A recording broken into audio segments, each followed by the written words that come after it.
বিএনপির 10 দিনের কর্মসূচি ঘোষণা। আগামী 7 নভেম্বর জাতীয় বিপ্লব ও সংহতি দিবস উপলক্ষে 10 দিনের কর্মসূচি ঘোষণা করেছে বাংলাদেশ জাতীয়তাবাদী দল বিএনপি।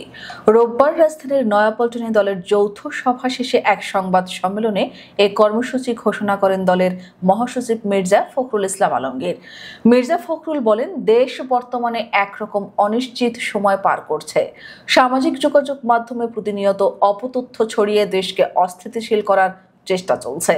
তিনি আরও বলেন, বর্তমান পরিস্থিতিতে জনগণের সচেতনতা বৃদ্ধির পাশাপাশি জাতীয় ঐক্য দৃঢ় করার প্রয়োজন।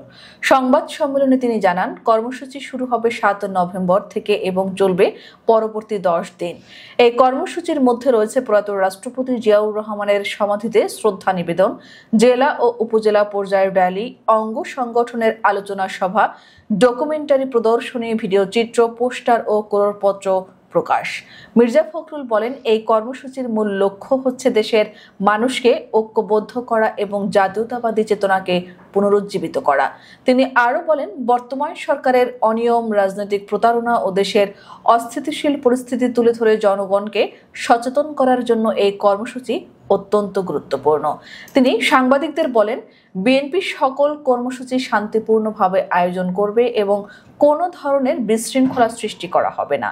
তিনি জনগণকে আহ্বান জানান, এ সময় সবসময় শান্তিপূর্ণ ও সুশৃঙ্খলভাবে অংশ নিতে এবং রাজনৈতিক সংঘাত এড়িয়ে চলতে।